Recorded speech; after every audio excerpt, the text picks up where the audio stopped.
Hello friends, welcome to my channel dream cake bakery.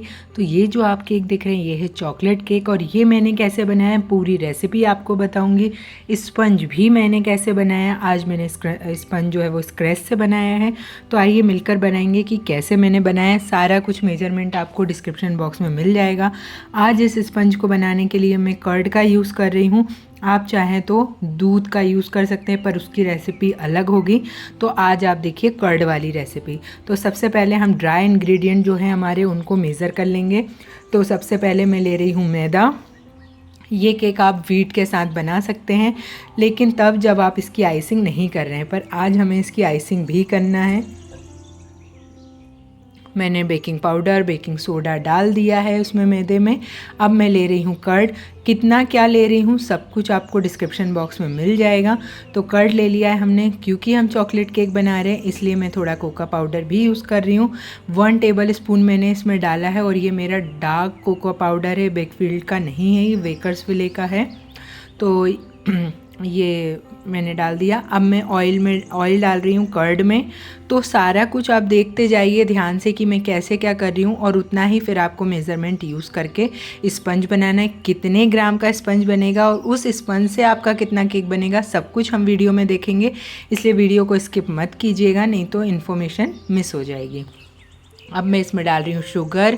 तो जितना मैंने ऑयल लिया उतना मैंने शुगर भी लिया है। तो आप देख सकते हैं अच्छे से हम इसे विस्क कर लेंगे। जब तक कर्ड और ऑयल अच्छे से मिक्स ना हो जाए तब तक आपको अच्छे से बीट करना है। और इसके लिए आप इस तरह के विस्कर का यूज़ कर सकते हैं। आप चाहें तो हैंड बीटर का भी यूज़ कर सकते हैं पर उसकी ज़रूरत नहीं है, इसी से काम हो जाएगा। तो आप देख सकते हैं हम बहुत अच्छे से मिक्स कर रहे हैं। हमेशा मैं आपको चॉकलेट केक बताती हूँ पर उसमें मैं स्पंज कई बार प्रीमिक्स से भी बनाती हूँ, होममेड प्रीमिक्स से भी बनाती हूँ, मार्केट का भी यूज़ करती हूँ। अगर मैं मार्केट का प्रीमिक्स यूज़ कर रही हूँ तो वो पिल्सबेरी यूज़ करती हूँ, उसका रिज़ल्ट बहुत ही अच्छा है।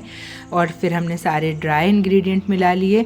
हल्के हाथों से इसे मिक्स करेंगे पर स्पीड ज़्यादा है इसलिए आपको ऐसा लग रहा है कि मैं बहुत फास्ट मिला रही हूँ, पर मैंने हल्के हाथों से ही मिलाया था। फिर हमने दूध का यूज़ किया इसे मिक्स करने के लिए। तो आप डिस्क्रिप्शन एक बार चेक कर लीजिएगा और इसी के हिसाब से बनाइएगा। अगर आपको सिर्फ स्पंज बनाना है ½ kg तो इसका आप डबल मेज़रमेंट यूज़ कर सकते हैं। दूध कितना लग रहा है वो डिपेंड करेगा कि आपका जो भी हम ले रहे हैं ड्राई इंग्रेडिएंट वो कैसा है। कर्ड में कितना आपका पानी था, गाढ़ा था, उस हिसाब से दूध लगेगा। तो बेकिंग पाउडर बेकिंग सोडा जो मैंने डाला था ना वो मैं दिखा नहीं पाई थी, तो वो आप देख सकते हैं कि मैंने स्पून यूज़ किया है उसके लिए। और उसको डालने के बाद जो है मैं बिल्कुल भी ओवर मिक्स नहीं करूँगी, सिर्फ स्पैचुला का यूज़ करके कट एंड फोल्ड मेथड से हम इसे मिक्स करेंगे और बेक होने के लिए रख देंगे। जब भी आप किसी स्पंज को बनाते हैं तो मेक श्योर कि आपका अवन जो है वो प्री हीटेड हो, या कढ़ाई या कुकर जिसमें भी आप बना रहे हैं वो प्री हीटेड होना बहुत ज़रूरी है। तो मैंने अवन को 180 डिग्री पर रख दिया था प्री हीट होने के लिए और मैंने फिर इसके बाद केक रख दिया। कितना टाइम लगा वो हम देखेंगे। तो 30 मिनट्स में ये केक बेक हो गया था। बेक होने के बाद ये बहुत गर्म है तो इसलिए आप इसको गीले कपड़े से या फिर आप एक कपड़े से इसे ढाँक कर रखें जिससे जो ऊपर की लेयर है ना वो सॉफ्ट रहती है। गीला कपड़ा भी आप ढाँक सकते हैं पर मैंने ऐसा ही कपड़ा ढाँक के और रख दिया ताकि जो इसके अंदर की एयर है वो इसके अंदर ही रहे। जब केक हमारा रूम टेम्परेचर आ गया था तो मैंने इसे फ्रिज में रख दिया था, क्योंकि मुझे इस केक की आइसिंग भी करना था, पर मैं अभी आपको दिखा रही हूँ। तो देखिए मैंने स्पंज निकाला और आप देख सकते हैं कितना अच्छा हमारा स्पंज बनकर तैयार हुआ है। बिल्कुल जालीदार है, सॉफ्ट है एकदम। और अब मैं इसे आपको मेज़र करके भी दिखा रही हूँ कि उस मेज़रमेंट से हमारा 205 ग्राम का जो है केक स्पंज बना है।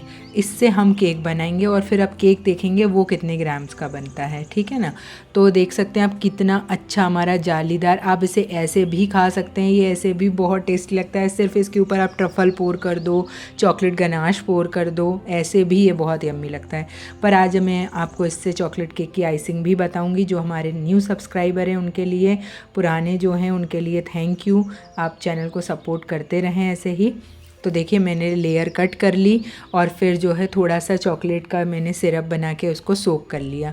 जो आजकल टब केक बहुत ही ट्रेंडिंग चल रहे हैं, अगर आप उसकी रेसिपी जानना चाहते हैं तो आप मुझे कमेंट कर सकते हैं, उसका रेसिपी भी मैं बहुत जल्द अपलोड करूँगी।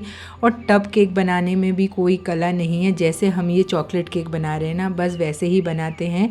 और उसमें भी स्पंज रखते हैं, उसमें एक ही स्पंज है, बाकी फ्लेवर उसमें भी आप अपने हिसाब से अकॉर्डिंग कर सकते हैं। ये केक मैं घर पर बच्चों के लिए ही बना रही थी, क्योंकि बच्चे बहुत दिन से लगे थे कि मम्मा आपने हमें बहुत दिन से केक नहीं खिलाया, तो इसलिए फिर मैंने स्क्रैच से ही बनाया उनके लिए। आप भी अगर घर पर बना रहे हैं तो स्क्रैच का ही यूज़ करें, और अगर आप ऑर्डर्स के लिए बना रहे हैं तो आप प्रीमिक्स का यूज़ कर सकते हैं, क्योंकि उसमें हमें कॉस्टिंग भी बैठता है और मार्केट वाला टेस्ट सभी को चाहिए, तो वो वाला टेस्ट उसमें आता है। जो ट्रू है वही मैं आपको बता रही हूँ फ्रेंड्स, क्योंकि लोग आपसे कहेंगे स्क्रैच से बना है, ऐसा है वैसा है, पर आपको मार्केट वाला टेस्ट ही चाहिए रहेगा। हर कस्टमर चाहता है कि उसे मार्केट का ही टेस्ट मिले, होम बेकर से भी। तो उसके लिए बहुत ज़रूरी है कि आप प्रीमिक्स का ही यूज़ करें, वो आपका बजट फ्रेंडली भी होता है, क्योंकि कोई भी बहुत ज़्यादा पे करने को तैयार नहीं होता। लेकिन अगर आपके कस्टमर आपसे बोलते हैं कि उन्हें स्क्रैच से चाहिए, तो आप उन्हें वैसा बना कर दे सकते हैं। तो अभी आप देख सकते हैं मैंने वापस से चॉकलेट केक को सोक कर लिया है, और चॉकलेट्स में क्रम्स थोड़े ज़्यादा निकलते हैं, इसलिए आप इसे क्रम कोट करके फ्रिज में आधे घंटे के लिए सेट होने रख दें, जिससे जितने भी क्रम्स हैं ना वो सारे अच्छे से सेट हो जाएं। मैं पूरा आपको स्टेप बाय स्टेप बता रही हूँ, फिर भी अगर आपको कोई भी प्रॉब्लम आती है तो आप कमेंट करके पूछ सकते हैं। और फिर मैंने इसे क्रम कोट करके फ्रिज में रख दिया था। घर के केक बनते हैं तो उतना जो है फिनिशिंग का हम ध्यान नहीं देते हैं, पर आज मैं आप लोगों को दिखाने के लिए बना रही हूँ और घर के लिए बना रही हूँ, इसलिए थोड़ा कर रही हूँ। नहीं तो घर पर केक तो ऐसे ही बनते हैं फटाफट फटाफट। आप कैसे बनाते हैं कमेंट करके ज़रूर से बताइएगा। और हाँ, अगर आपको मेरे वीडियो से कुछ भी सीखने को मिलता है तो प्लीज़ मुझे कमेंट करिएगा। ये देखिए इसे मैंने सेट होने के लिए आधे घंटे के लिए रख दिया था। अब मैं वापस से इसकी फाइनल आइसिंग करूँगी, तो इसमें हम नोज़ल भी देखेंगे कि कैसे मैं नोज़ल वर्क कर रही हूँ। आपको लग रहा होगा मैं क्रीम बहुत ज़्यादा लगा रही हूँ, पर उसे हम पूरा रिमूव कर लेंगे बाद में। और नीचे ये जो मैंने पिंक कलर का रखा है ना शीट, ये DIY में आसानी से एक इसका रोल मिलता है। इससे क्या होता है ना, हमारा बेस जो है वो इधर उधर जाता नहीं है, सरकता नहीं है, इसलिए मैं इसका यूज़ करती हूँ। अगर आपके पास ये नहीं है तो एक आप गीला टिशू भी रख सकते हैं, गीला टॉवल रख सकते हैं, कोई भी गीला रुमाल करके रख सकते हैं, जिससे कि आपका जो बेस है ना वो इधर उधर ना जाए, क्योंकि जब वो जाता है ना फिर केक बनाने में मज़ा नहीं आता है। फिर हम जो स्क्रैपर यूज़ कर रहे हैं उससे हम इसे अच्छे से फिनिश कर देंगे। जितना आपसे हो सके ना उतना आप फिनिशिंग करने की कोशिश करें। अगर आप बिगनर हैं, अभी अभी केक बनाना शुरू किया है और आपको कोई प्रॉब्लम आ रही है तो आप कमेंट करके पूछिए, या फिर इंस्टाग्राम पे मेरा पेज है नेहा ड्रीम केक बेकरी, आप उसे भी फॉलो कर सकते हैं। और इतना केक देख लिया है तो प्लीज़ चैनल को लाइक शेयर एंड सब्सक्राइब ज़रूर से करें, बेल आइकन को प्रेस करें, जिससे नेक्स्ट वीडियो जब भी आएगी ना तो आपको उसका नोटिफिकेशन मिल जाएगा। तो देख सकते हैं आप मैं किस तरह से इसकी फिनिशिंग कर रही हूँ। साइड से जो भी क्रीम लगी है उसे भी मैं हटा रही हूँ स्क्रैपर से, क्योंकि जैसा कि मैं हमेशा ही कहती हूँ केक पहले आँखों से खाते हैं, उसके बाद कस्टमर जो है कट करेंगे ना, तो लुक वाइज इतना अच्छा हो कि देखकर ही कस्टमर खुश हो जाए। तो फिनिशिंग होना बहुत ज़्यादा ज़रूरी है। अगर आप बिगनर है, नहीं आ रही है, तो आप इस तरह के कोम का यूज़ कर सकते हैं, आप ऑयलिंग ब्रश का यूज़ कर सकते हैं अपने केक को नीट एंड क्लीन करने के लिए। अब मैंने चॉकलेट गनाश को थोड़ा सा ड्रिपिंग कंडीशन में ले आई हूँ, तो उसे मैंने थोड़ा सा वार्म कर लिया और एकदम वार्म रहना चाहिए। फिर इसे हम पैलेट नाइफ से अच्छे से फैला देंगे। ये काम आपको थोड़ा जल्दी करना पड़ेगा, क्योंकि क्रीम तो गनाश गर्म है लेकिन हमारा केक ठंडा है, तो ये बहुत जल्दी सेट होने लग जाती है, इसलिए ये काम आप बहुत जल्दी करें।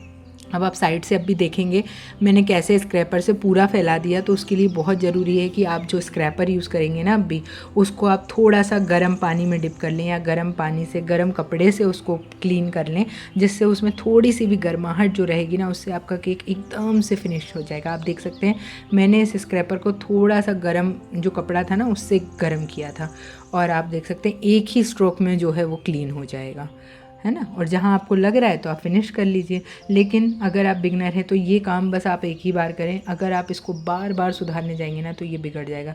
ये मेरे साथ शुरुआती केक में हो चुका है। मैं उसे क्लीन करती थी, वो और बेकार हो जाते थे। तो उससे अब मुझे ये सीख मिली है कि बस एक ही बार में करना है अगर आप बिगनर हैं तो। और देखिए केक हो गया रेडी। अब मैंने ले लिया है नूर का 46 नंबर का नोज़ल है ये, तो इससे मैं बॉर्डर तैयार कर रही हूँ। इतना क्रीम तो नहीं खाने वाले थे, लेकिन मैं आपको जो है सिर्फ दिखाने के लिए कर रही हूँ कि ये देखिए इस तरह से आप इस नोज़ल से कितनी सारी डिज़ाइन बना सकते हैं। अगर आप इस तरह से बनाएंगे जैसा कि आप वीडियो में देख रहे हैं तो इस तरह से बनेगा, लेकिन आप सिर्फ पुश करके निकालेंगे तो ये इस तरह से डिज़ाइन निकलेगा। टॉप लेयर का डिज़ाइन भी आप देखेंगे, अगर आप सीधा ऐसे कर रहे हैं ना जैसे मैं कर रही हूँ तो इस तरह से डिज़ाइन निकलेगी, लेकिन आप थोड़ा सा कर्व करेंगे ना नोज़ल को तो देखिए इस तरह से डिज़ाइन आएगी। तो हमारे ऊपर है कि नोज़ल से हम किस तरह का डिज़ाइन बना रहे हैं, कैसे डिज़ाइन दे रहे हैं, ऑन अप टू यू कि हम कैसे नोज़ल का यूज़ कर रहे हैं। तो आप देख रहे हैं थोड़ा सा सिर्फ मैंने कर्व किया और कितना अलग सुंदर सा डिज़ाइन बन के आया। जो पहले बना रही थी उससे थोड़ा सा अलग बन के आया। थोड़ा सा सिर्फ आपको कर्व करना है ना।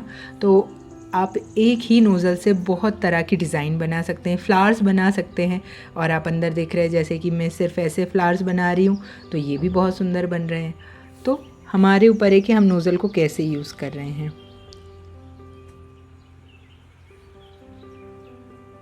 आपको वीडियो कैसी लगी है, आपको मेरे वीडियो से क्या सीखने को मिला, तो प्लीज़ मुझे कमेंट करके ज़रूर बताइएगा। और हाँ, तिरामिसू केक जो मैंने बताए थे उस तरह से भी आप बना सकते हैं, उनके पहले के वीडियो जाकर देख सकते हैं। अगर आप तिरामिसू खाते हैं, लवर हैं तिरामिसू के, तो प्लीज़ जाइए वीडियो को वॉच कीजिए। और हाँ, लेडी फिंगर कुकीज़ की रेसिपी भी मैं बहुत जल्द ही लाने वाली हूँ फ्रेंड्स। अभी मेरा बस अर्जेंट ऑर्डर है इसलिए वो रेसिपी मैं बना नहीं पा रही हूँ, लेकिन हाँ जो अभी मैंने बताई है आप उसे ज़रूर से ट्राई करिएगा। और ये चॉकलेट केक आपको कैसे लगा वो भी मुझे कमेंट करके ज़रूर से बताइएगा। और अब आप देखेंगे इसका वेट हुआ है 50 ग्राम, तो आप बेस का मान लो, तो पूरा 500 ग्राम का हमारा केक बना है। तो आपने देखा जो रेसिपी चॉकलेट केक की मैंने दी थी उससे आपका हाफ मतलब 200 ग्राम का स्पंज बनेगा और उसी से आपका हाफ केजी का केक बनेगा। क्योंकि चॉकलेट केक थोड़े हेवी होते हैं इसलिए 200 ग्राम के स्पंज से आपका हाफ केजी का केक बहुत ही आसानी से बन जाएगा। तो आगे से आप ध्यान रखिए इस मेज़रमेंट को, इतना ही लीजिए, क्योंकि चॉकलेट केक हेवी होते हैं इसलिए इनका वेट हमेशा ज़्यादा ही निकल कर आता है। मिलेंगे अपने नेक्स्ट वीडियो में, तब तक के लिए bye bye, thanks for watching. आप लेयर देख ही सकते हैं कितना यम्मी ये केक बना है, बच्चे तो खुश हो गए थे। तो आप भी जाइए अपने बच्चों को खिलाइए, घर में ही उनके लिए इस तरह से केक बनाइए। बारिश हो रही है बाहर तो भी कहीं जा भी नहीं सकते, तो घर में ही खिलाइए उन्हें इस तरह से केक, बच्चे खुश हो जाएंगे। ठीक है, आपको वीडियो कैसी लगी कमेंट करके बताइएगा। और हाँ, चैनल को सब्सक्राइब ज़रूर से करिएगा। Thanks for watching, bye bye.